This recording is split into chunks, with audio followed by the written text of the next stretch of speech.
The Horror at Red Hook by H.P. Lovecraft.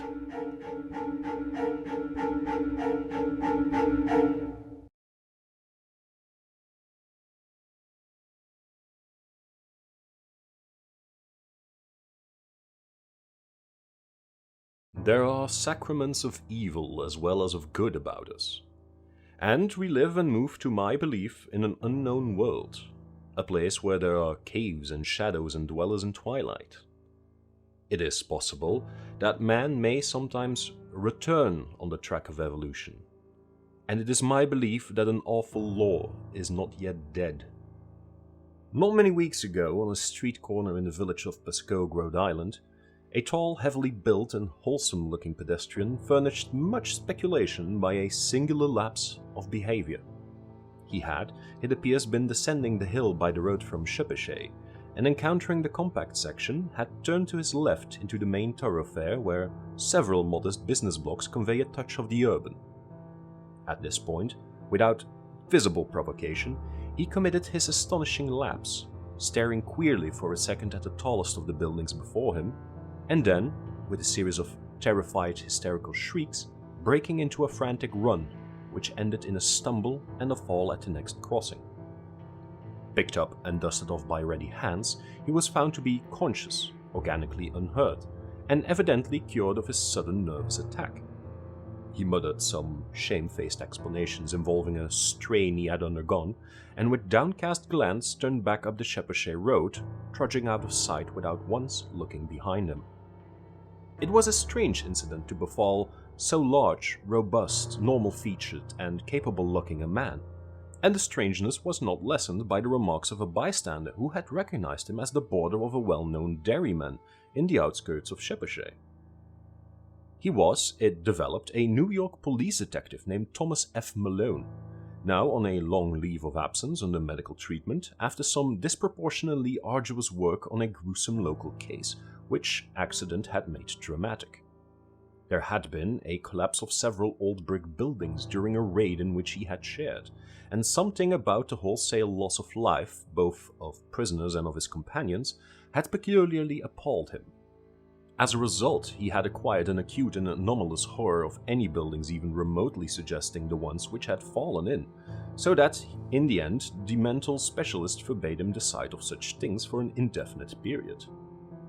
A police surgeon with relatives in Sheppershey had put forward that quaint hamlet of wooden colonial houses as an ideal spot for the psychological convalescence, and thither the sufferer had gone, promising never to venture among the brick-lined streets of larger villages till duly advised by the wound-socket specialist with whom he was put in touch.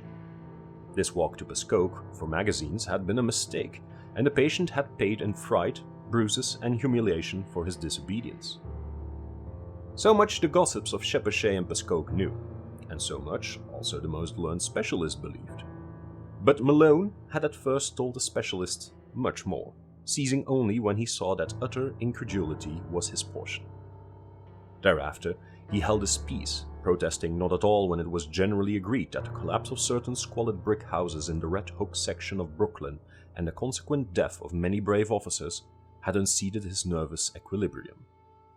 He had worked too hard, all said, in trying to clean up those nests of disorder and violence. Certain features were shocking enough, in all conscience, and the unexpected tragedy was the last straw.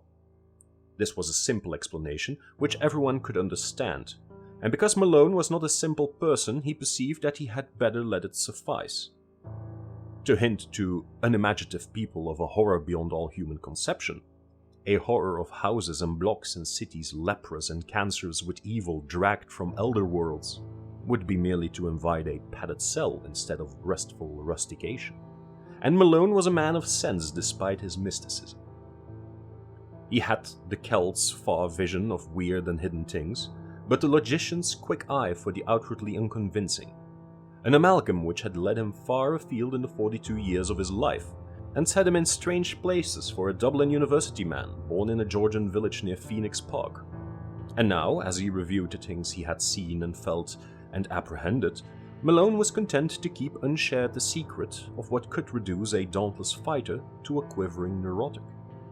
What could make old brick slums and seas of dark, subtle faces a thing of nightmare and eldritch portent.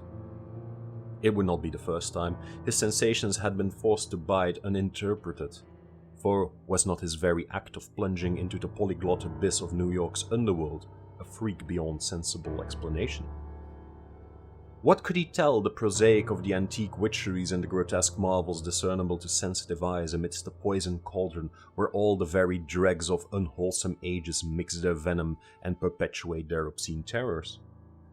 He had seen the hellish green flame of secret wonder in his blatant evasive welter of outward greed and inward blasphemy, and he had smiled gently when all the New Yorkers he knew scoffed at his experiment in police work. They had been very witty and cynical, deriding his fantastic pursuit of unknowable mysteries and assuring him that in these days New York held nothing but cheapness and vulgarity. One of them had wagered him a heavy sum that he could not, despite many poignant things to his credit in the Dublin Review, even write a truly interesting story of New York lowlife. And now, looking back, he perceived that cosmic irony had justified the prophet's words while secretly confuting their flippant meaning. The horror, as glimpsed at last, could not make a story, for like the book cited by Poe's German authority, es lässt sich nicht lesen, it does not permit itself to be read. To Malone, the sense of latent mystery in existence was always present.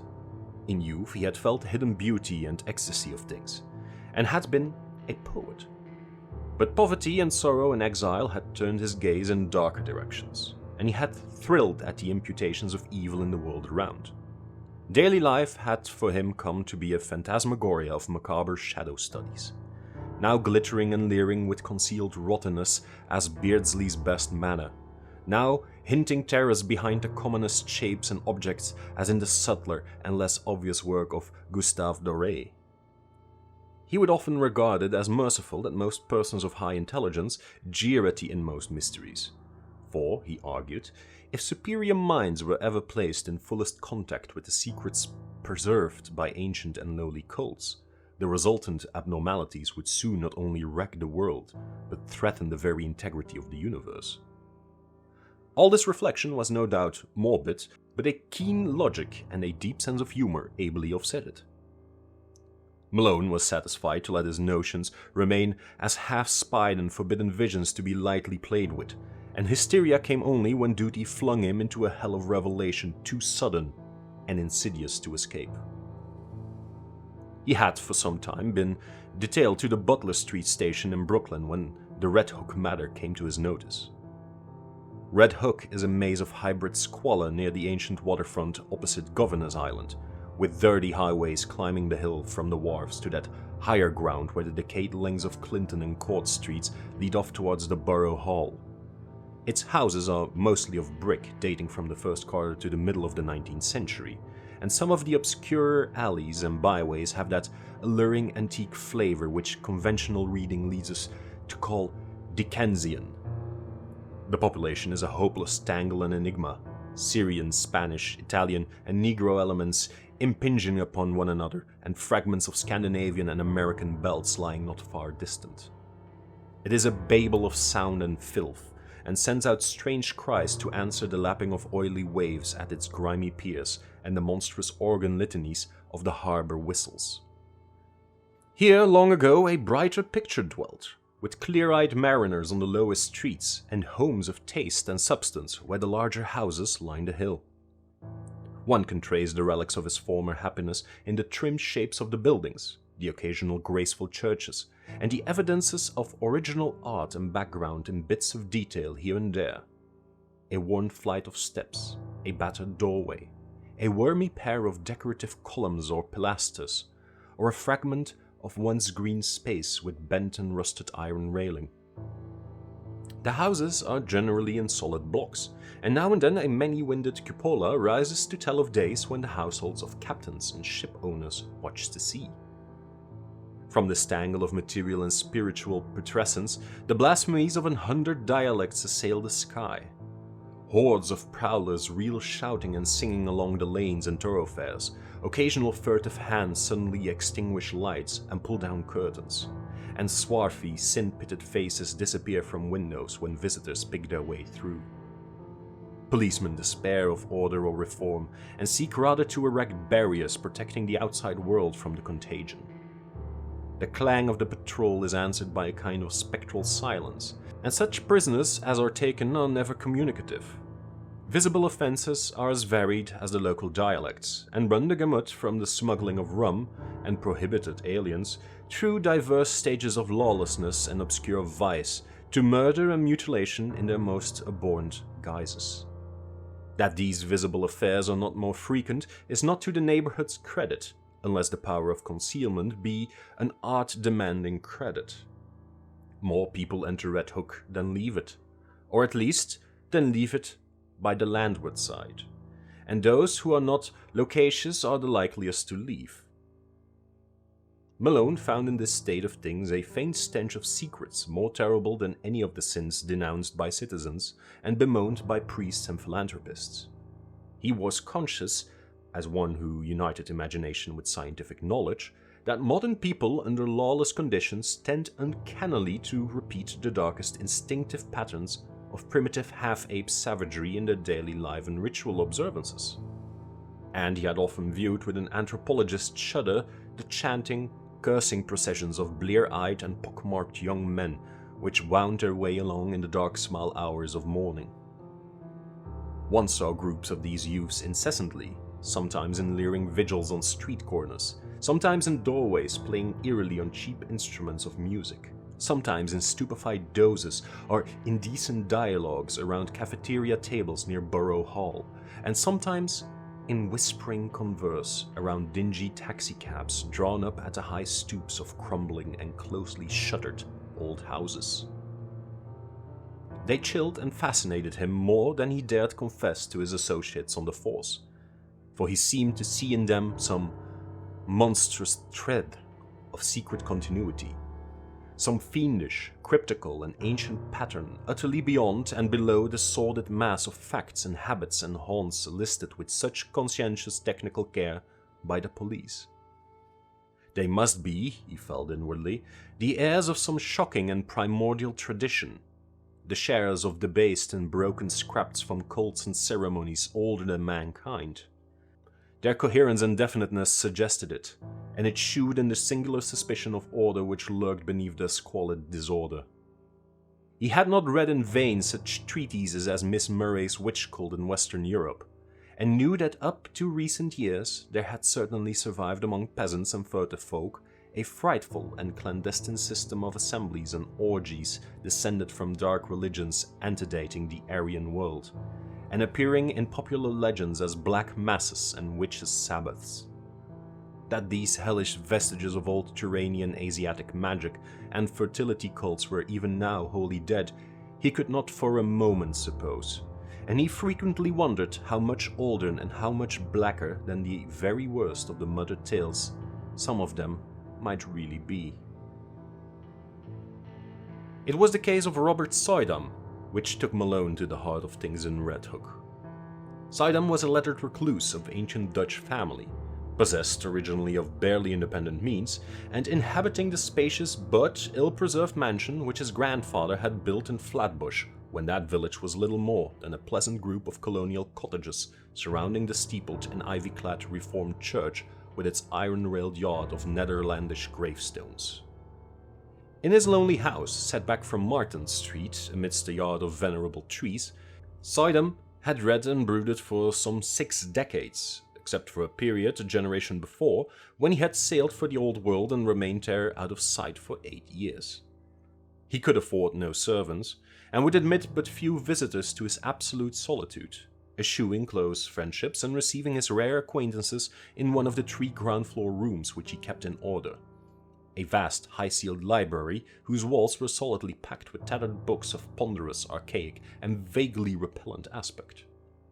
The growth of the town and its final absorption in the Brooklyn district had meant nothing to Soydam, and he had come to mean less and less to the town. Elderly people still pointed him out on the streets, but to most of the recent population he was merely a queer, corpulent old fellow whose unkempt white hair, stubbly beard, shiny black clothes, and gold-headed cane earned him an amused glance, and nothing more. Malone did not know him by sight till duty called him to the case, but had heard of him indirectly as a really profound authority on medieval superstition, and had once idly meant to look up an out-of-print pamphlet of his on the Kabbalah and the Faustus legend, which a friend had quoted from memory. Sidom became a case when his distant and only relatives sought court pronouncements on his sanity. Their action seemed sudden to the outside world, but was really undertaken only after prolonged observation and sorrowful debate. It was based on certain odd changes in his speech and habits, wild references to impending wonders, and unaccountable hauntings of disreputable Brooklyn neighborhoods. He had been growing shabbier and shabbier with the years, and now prowled about like a veritable mendicant, seen occasionally by humiliated friends in subway stations, or loitering on the benches around Borough Hall in conversation with groups of swarthy, evil-looking strangers. When he spoke, it was to babble of unlimited powers almost within his grasp, and to repeat with knowing leers such mystical words or names as Sephiroth, Ashmodai, and Samael. The court action revealed that he was using up his income and wasting his principal in the purchase of curious tomes imported from London and Paris, and in the maintenance of a squalid basement flat in the Red Hood district, where he spent nearly every night receiving odd delegations of mixed rowdies and foreigners, and apparently conducting some kind of ceremonial service behind the green blinds of secretive windows. Detectives assigned to follow him reported strange cries and chants and prancing of feet flittering out from these nocturnal rites, and shuddered at their peculiar ecstasy and abandon despite the commonness of weird orgies in that sodden section. When, however, the matter came to a hearing, Sidom managed to preserve his liberty. Before the judge, his manner grew urbane and reasonable, and he freely admitted the queerness of demeanor and extravagant cast of language into which he had fallen through excessive devotion to study and research. He was, he said, engaged in the investigation of certain details of European tradition which required the closest contact with foreign groups, and their songs and folk dances. The notion that any low secret society was preying upon him, as hinted by his relatives, was obviously absurd, and showed how sadly limited was their understanding of him and his work. Triumphing with his calm explanations, he was suffered to depart unhindered, and the paid detectives of the Sidoms, Corlius and Van Brunts, were withdrawn in resigned disgust. It was here that an alliance of federal inspectors and police, Malone with them, entered the case. The law had watched the Sidom action with interest and had in many instances been called upon to aid the private detectives. In this work, it developed that Sidom's new associates were among the blackest and most vicious criminals of Red Hook's devious lanes, and that at least a third of them were known and repeated offenders in the matter of thievery, disorder, and the importation of illegal immigrants.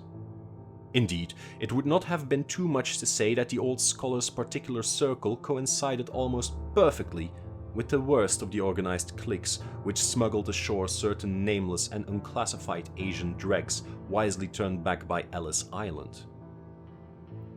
In the teeming rookeries of Parker Place, since renamed, where Sidom had his basement flat, there had grown up a very unusual colony of unclassified slant-eyed folk who used the Arabic alphabet, but were eloquently repudiated by the great mass of Syrians in and around Atlantic Avenue.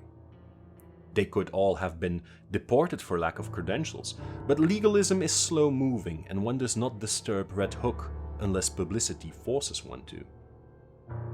These creatures attended a tumble-down stone church, used Wednesdays as a dance hall, which reared its Gothic buttresses near the vilest part of the waterfront.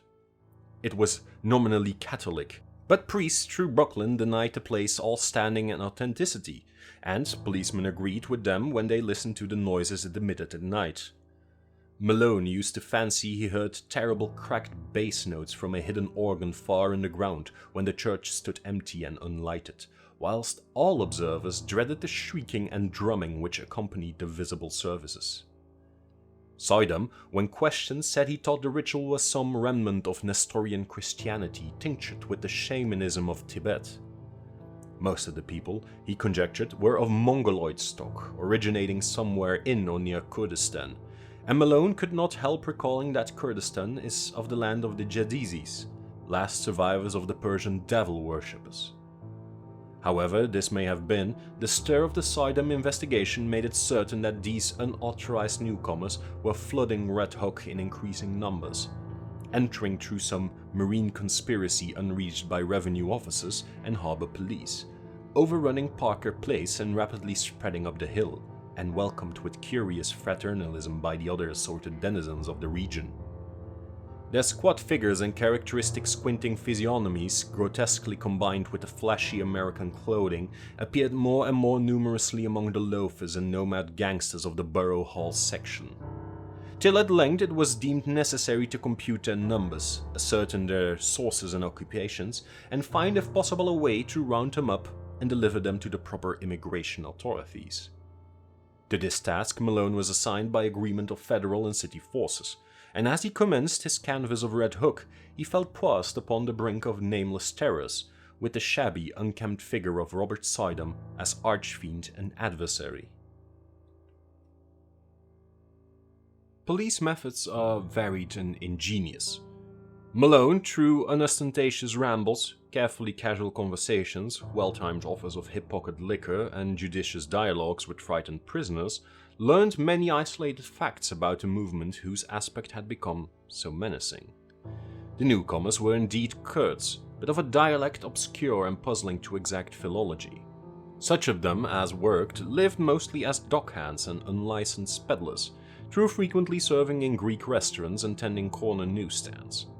Most of them, however, had no visible means of support, and were obviously connected with underworld pursuits, of which smuggling and bootlegging were the least indescribable.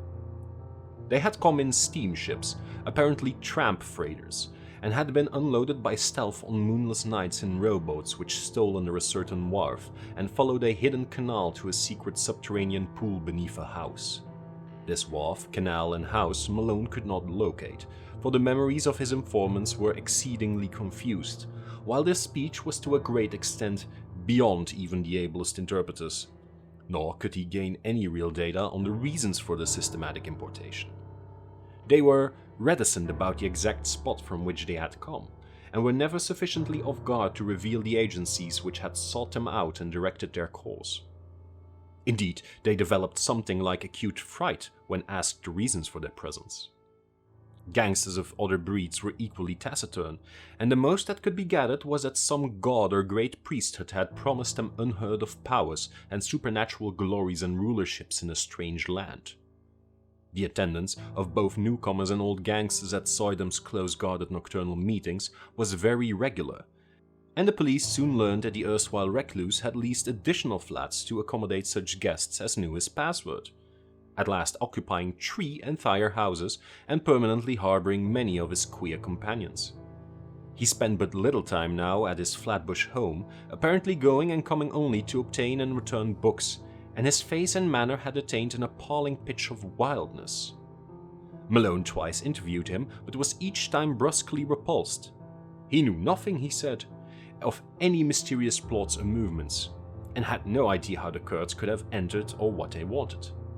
His business was to study undisturbed the folklore of all the immigrants of the district, a business with which policemen had no legitimate concern.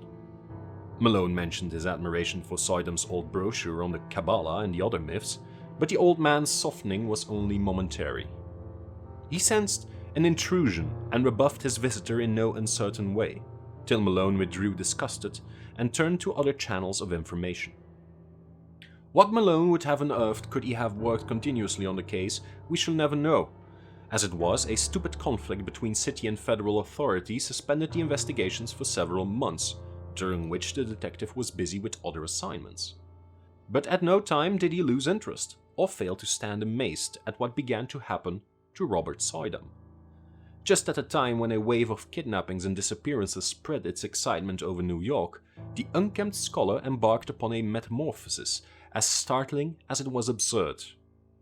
One day, he was seen near Borough Hall with clean-shaved face, well-trimmed hair, and tastefully immaculate attire, and on every day thereafter some obscure improvement was noticed in him. he maintained his new fastidiousness without interruption, added to it an unwanted sparkle of eye and crispness of speech, and began little by little to shed that corpulence which had so long deformed him. Now frequently taken for less than his age, he acquired an elasticity of step and buoyancy of demeanor to match the new tradition, and shewed a curious darkening of the hair which somehow did not suggest dye. As the months passed, he commenced to dress less and less conservatively and finally astonished his new friends by renovating and redecorating his Flatbush mansion, which he threw open in a series of receptions, summoning all the acquaintances he could remember and extending a special welcome to the fully forgiven relatives who had so lately sought his restraint. Some attended through curiosity, others through duty, but all were suddenly charmed by the dawning grace and urbanity of the former hermit. He had, he asserted, accomplished most of his allotted work, and having just inherited some property from a half-forgotten European friend, was about to spend his remaining years in a brighter second youth which ease, care, and diet had made possible to him. Less and less was he seen at Red Hook, and more did he move in the society to which he was born. Policemen noted a tendency of the gangsters to congregate at the Old Stone Church and Dance Hall instead of at a basement flat in Parker Place, though the latter and its recent annexes still overflowed with noxious life. Then, 2 incidents occurred. Wide enough apart, but both of intense interest in the case as Malone envisaged it. One was a quiet announcement in the Eagle of Robert Siddham's engagement to Miss Cornelia Gerritsen of Bayside, a young woman of excellent position and distantly related to the elderly bridge room elect, whilst the other was a raid on the dance hall church by city police, after a report that the face of a kidnapped child had been seen for a second at one of the basement windows. Malone had participated in this raid and studied the place with much care when inside. Nothing was found. In fact, the building was entirely deserted when visited, but the sensitive Celt was vaguely disturbed by many things about the interior. There were crudely painted panels he did not like, panels which depicted sacred faces with peculiarly worldly and sardonic expressions, and which occasionally took liberties that even a layman's sense of decorum could scarcely countenance. Then too he did not relish the Greek inscription on the wall above the pulpit, an ancient incantation which he had once stumbled upon in Dublin college days, and which read, literally translated, "O friend and companion of night, thou who rejoicest in the baying of dogs and spilled blood, who wanderest in the midst of shades among the tombs, who longest for blood and bringest terror to mortals, Gorgo, Momo, thousand-faced moon, look favorably on our sacrifices." When he read this, he shuddered, and thought vaguely of the cracked bass organ notes he fancied he had heard beneath the church on certain nights. He shuddered again at the rust around the rim of a metal basin which stood on the altar, and paused nervously when his nostrils seemed to detect a curious and ghastly stench from somewhere in the neighborhood. That organ memory haunted him, and he explored the basement with particular assiduity before he left. The place was very hateful to him, yet after all, were the blasphemous panels and inscriptions more than mere crudities perpetrated by the ignorant? By the time of Siddham's wedding, the kidnapping epidemic had become a popular newspaper scandal. Most of the victims were young children of the lowest classes, but the increasing number of disappearances had worked up a sentiment of the strongest fury. Journals clamored for action from the police, and once more the Butler Street station sent its men over Red Hook for clues, discoveries, and criminals. Malone was glad to be on the trail again, and took pride in a raid on one of Siddham's Parker Place houses. There, indeed, no stolen child was found, despite the tales of screams and the red sash picked up in the areaway, but the paintings and rough inscriptions on the peeling walls of most of the rooms, and the primitive chemical laboratory in the attic, all helped to convince the detective that he was on the track of something tremendous. The paintings were appalling, hideous monsters of every shape and size, and parodies on human outlines which cannot be described. The writing was in red, and varied from Arabic to Greek, Roman, and Hebrew letters. Malone could not read much of it, but what he did decipher was portentous and Kabbalistic enough. One frequently repeated motto was in a sort of Hebraist Hellenistic Greek, and suggested the most terrible demon evocations of the Alexandrian decadence. Hell, Elohim, Sofer, Emmanuel, Sabaoth, Agla, Tetragrammaton, Agiros, Ophios, Isgiros, Athanatos, Jehovah, Wa, Adonai, Sadai, Omozion, Messias, Eskerea. Circles and pentagrams loomed on every hand, and told indubitably of the strange beliefs and aspirations of those who dwelt so squalidly here. In the cellar, however, the strangest thing was found: a pile of genuine gold ingots covered carelessly with a piece of burlap, and bearing upon their shining surfaces the same weird hieroglyphics which also adorned the walls. During the raid, the police encountered only a passive resistance from the squinting Orientals that swarmed from every door. Finding nothing relevant, they had to leave all as it was. But the precinct captain wrote Soidam a note advising him to look closely to the character of his tenants and protégés in view of the growing public clamor. Then came the June wedding and the great sensation. Flatbush was gay for the hour about high noon, and pennanted motors thronged the streets near the old Dutch church where an awning stretched from door to highway. No local event ever surpassed the Soidam-Gerritsen nuptials in tone and scale, and the party which escorted bride and groom to the Cunard Pier was, if not exactly the smartest, at least a solid page from the social register. At 5 o'clock adieus were waved, and the ponderous liner edged away from the long pier, slowly turned its nose seaward, and discarded its tug, and headed for the widening water spaces that led to old world wonders. By night, the outer harbor was cleared, and late passengers watched the stars twinkling above an unpolluted ocean. Whether the tramp steamer or the scream was first to gain attention, no one can say. Probably they were simultaneous, but it is of no use to calculate. The scream came from the Soidam stateroom, and the sailor who broke down the door could perhaps have told frightful things if he had not forthwith gone completely mad. As it is, he shrieked more loudly than the first victims, and thereafter ran simpering about the vessel till caught and put in irons. The ship's doctor, who entered the stateroom and turned on the lights a moment later, did not go mad, but told nobody what he saw till afterward, when he corresponded with Malone in Trebuchet.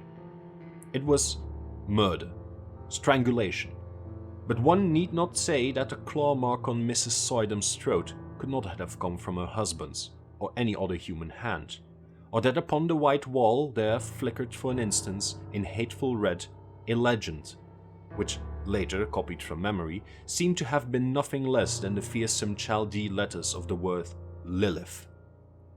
One need not mention these things because they vanished so quickly. As for Soidam, one could at least bar others from the room until one knew what to think oneself. The doctor has distinctly assured Malone that he did not see it. The open porthole, just before he turned on the lights, was clouded for a second with a certain phosphorescence, and for a moment there seemed to echo in the night outside the suggestion of a faint and hellish tittering. But no real outline met the eye. As proof, the doctor points to his continued sanity. Then the tramp steamer claimed all attention. A boat put off, and a horde of swart, insolent ruffians in the officer's dress swarmed aboard the temporarily halted Cunarder. They wanted Soidam, or his body.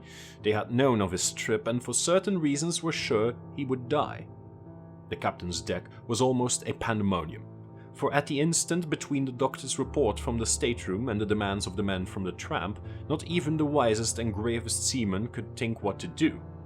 Suddenly, the leader of the visiting mariners, an Arab with a hatefully negroid mouth, pulled forth a dirty crumpled paper and handed it to the captain. It was signed by Robert Soidam, and bore the following odd message. In case of sudden or unexplained accident or death on my part, please deliver me or my body unquestioningly into the hands of the bearer and his associates. Everything, for me and perhaps for you, depends on absolute compliance. Explanations can come later. Do not fail me now. Robert Soidam. Captain and doctor looked at each other, and the latter whispered something to the former. Finally, they nodded rather helplessly and led the way to the Sidum stateroom. The doctor directed the captain's glance away as he unlocked the door and admitted the strange seamen, nor did he breathe easily till they fled out with their burden after an uncountably long period of preparation. It was wrapped in bedding from the berths, and the doctor was glad that the outlines were not very revealing. Somehow the men got the thing over the side and away to their tramp steamer without uncovering it. The Cunarder started again, and the doctor and his ship's undertaker sought out the Sidum stateroom to perform what last services they could. Once more, the physician was forced to retinence, and even to mendacity, for a hellish thing had happened. When the undertaker asked him why he had drained all of Mrs. Sidum's blood, he neglected to affirm that he had not done so. Nor did he point to the vacant bottle spaces on the rack, or to the odor in the sink which shewed a hasty disposition of the bottle's original contents. The pockets of those men, if men they were, had bulged damnably when they had left the ship. 2 hours later, and the world knew by radio all that it ought to know of the horrible affair. That same June evening, without having heard a word from the sea, Malone was desperately busy among the alleys of Red Hook. A sudden stir seemed to permeate the place, and as if apprised by grapevine telegraph of something singular, the denizens clustered expectantly around the dance hall church and the houses in Parker Place. 3 children had just disappeared, blue-eyed Norwegians from the streets toward Gvanes, and there were rumors of a mob forming among the sturdy Vikings of that section. Malone had for weeks been urging his colleagues to attempt a general cleanup, and at last, moved by conditions more obvious to their common sense than to the conjectures of a Dublin dreamer, they had agreed upon a final stroke. The unrest and menace of this evening had been the deciding factor, and just about midnight a raiding party recruited from 3 stations descended upon Parker Place and its environs. Doors were battered in, stragglers arrested, and candle-lighted rooms forced to disgorge unbelievable throngs of mixed foreigners in figured robes, mitre, and other inexplicable devices. Much was lost in the melee, for objects were thrown hastily down unexpected shafts and betraying odors deadened by the sudden kindling of pungent incense.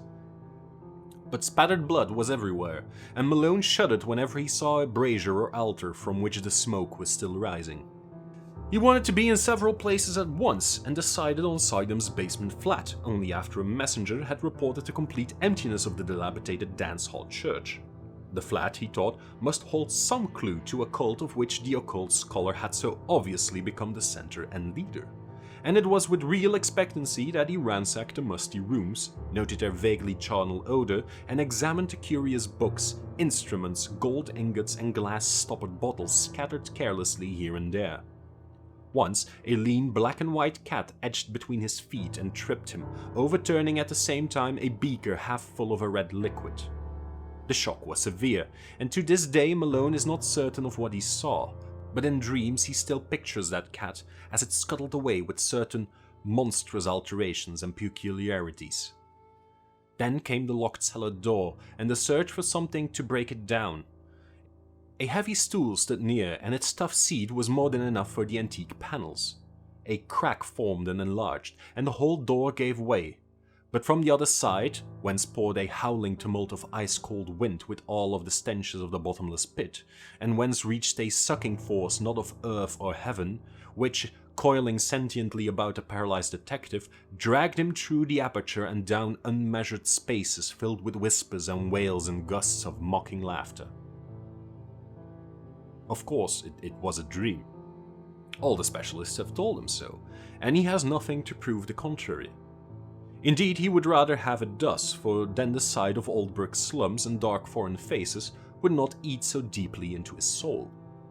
But at the time it was all horribly real, and nothing can ever efface the memory of those nighted crypts, those titan arcades, and those half-formed shapes of hell that strode gigantically in silence, holding half-eaten things whose still surviving portions screamed for mercy or laughed with madness.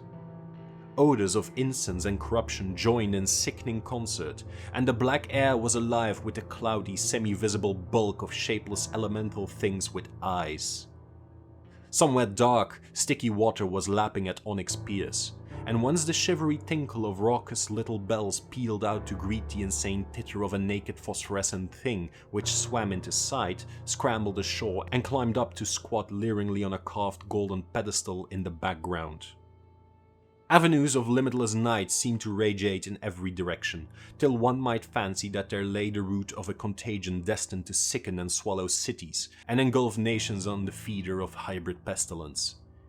Here cosmic sin had entered, and festered by unhallowed rites, had commenced the grinning march of death that was to rot us all to fungus abnormalities too hideous for the grave's holding. Satan here held his Babylonish court, and in the blood of stainless childhood the leprous limbs of phosphorescent Lilith were laved.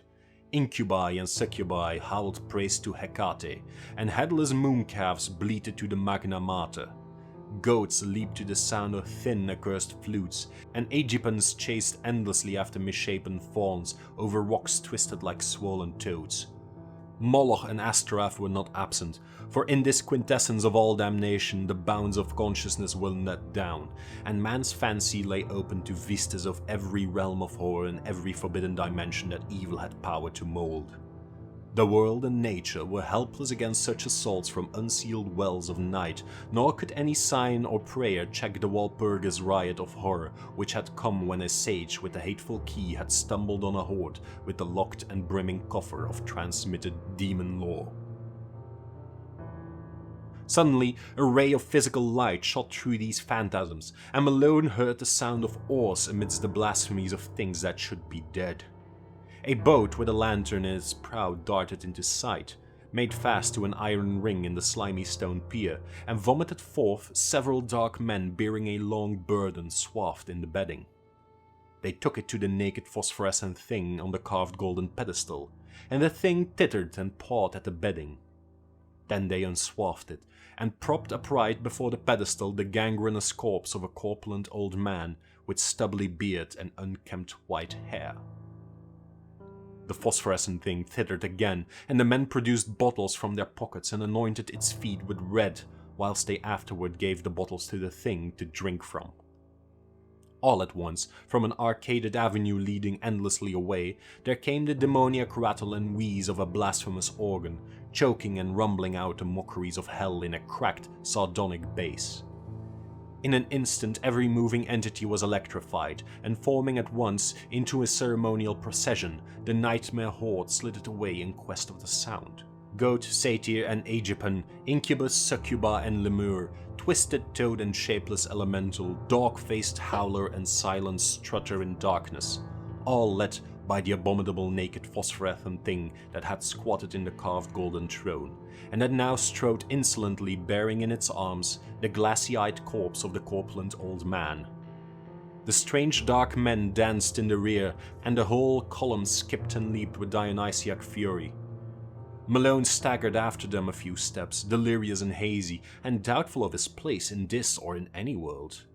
Then he turned, faltered and sank down on the cold damp stone, gasping and shivering as the demon organ croaked on, and the howling and drumming and tinkling of the mad procession grew fainter and fainter.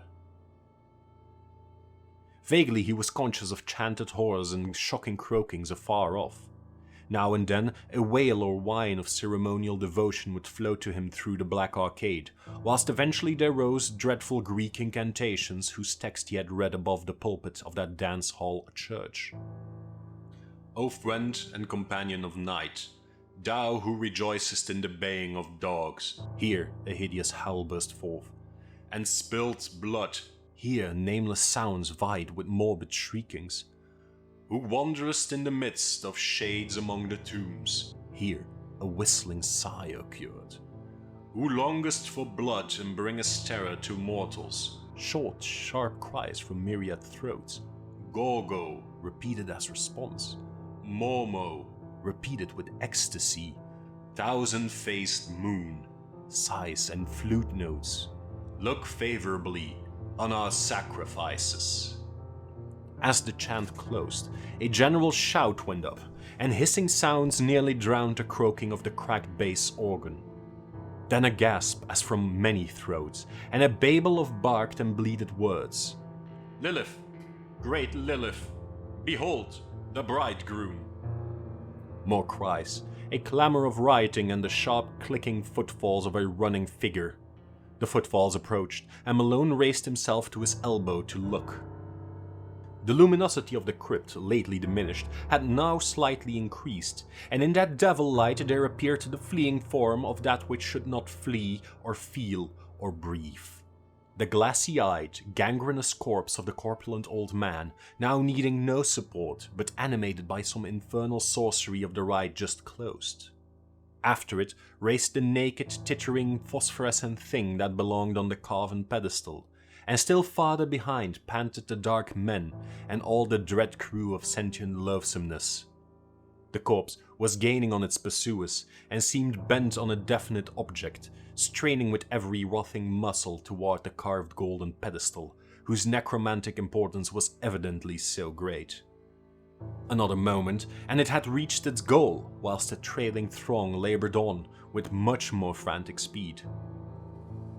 But they were too late, for in one final spurt of strength which ripped tendon from tendon and sent its noisome bulk floundering to the floor in a state of jellious dissolution, the staring corpse which had been Robert Sydom achieved its object and its triumph. The push had been tremendous, but the force had held out, and as the pusher collapsed to a muddy blotch of corruption, the pedestal he had pushed tottered, tipped, and finally careened from its onyx base into the thick waters below, sending up a parting gleam of carven gold as it sank heavily to undreamable gulfs of lower Tartarus. In that instant, too, the whole scene of horror faded to nothingness before Malone's eyes, and he fainted amidst the thunderous crash which seemed to blot out all the evil universe.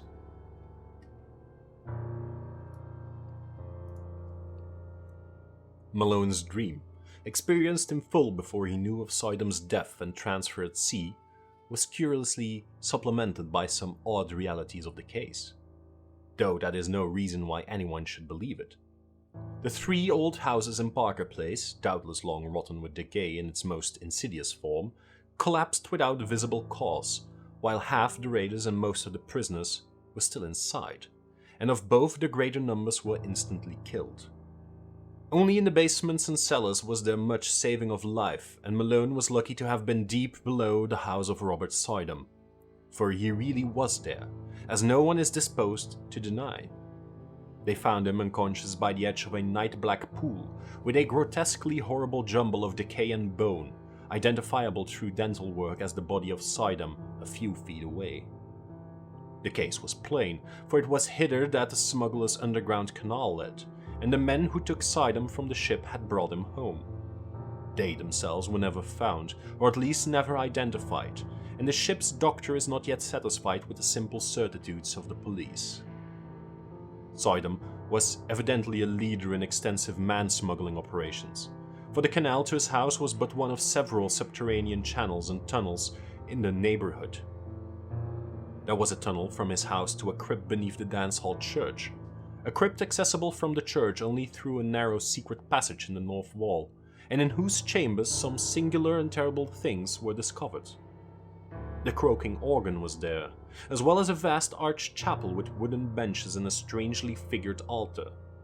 The walls were lined with small cells, in 17 of which, hideous to relate, solitary prisoners in a state of complete idiocy were found chained, including 4 mothers with infants of disturbingly strange appearance.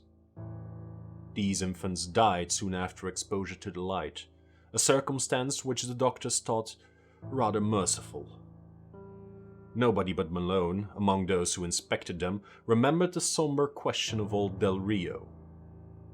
An sint unquam demonis incubi et succubi, et an ex tali congressu proles nasi quet. Before the canals were filled up, they were thoroughly dredged, and yielded forth a sensational array of sawed and split bones of all sizes. The kidnapping epidemic very clearly had been traced home, though only 2 of the surviving prisoners could by any legal thread be connected with it. These men are now in prison, since they failed of conviction as accessories in the actual murders. The carved golden pedestal or throne so often mentioned by Malone as of primary occult importance was never brought to light, though at one place under the Sydom house the canal was observed to sink into a well too deep for dredging. It was choked up at the mouth and cemented over when the cellars of the new houses were made, but Malone often speculates on what lies beneath. The police, satisfied that they had shattered a dangerous gang of maniacs and man-smugglers, turned over to federal authorities the unconvicted Kurds, who before the deportation were conclusively found to belong to the Yazidi clan of devil worshippers. The tramp ship and its crew remain an elusive mystery, though cynical detectives are once more ready to combat its smuggling and rum-running ventures.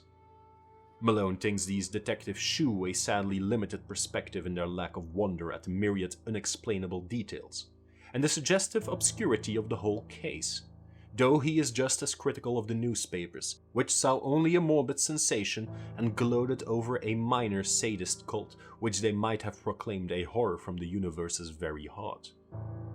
But he is content to rest silent in Chepachet, calming his nervous system and praying that time may gradually transfer his terrible experience from the realm of present reality to that of picturesque and semi-mythical remoteness. Robert Soydam sleeps beside his bride in Greenwood Cemetery. No funeral was held over the strangely released bones, and relatives are grateful for the swift oblivion which overtook the case as a whole. The scholar's connection with the Red Hook horrors indeed was never emblazoned by legal proof, since his death forestalled the inquiry he would otherwise have faced. His own end is not much mentioned, and the Soydams hope that posterity may recall him only as a gentle recluse who dabbled in harmless magic and folklore. As for Red Hook, it is always the same. Soydam came and went, a terror gathered and faded, but the evil spirit of darkness and squalor broods on amongst the mongrels in the old brick houses, and prowling bands still parade on unknown errands past windows where lights and twisted faces unaccountably appear and disappear. Age-old horror is a hydra with 1,000 heads, and the cults of darkness are rooted in blasphemies deeper than the well of Democritus.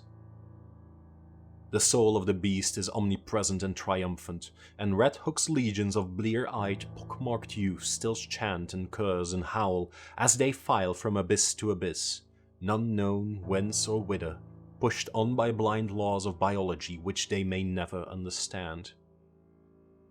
As of old, more people enter Red Hook than leave it on the landward side, and there are already rumors of new canals running underground to certain centers of traffic in liquor and less mentionable things. The dance hall church is now mostly a dance hall, and queer faces have appeared at night at the windows.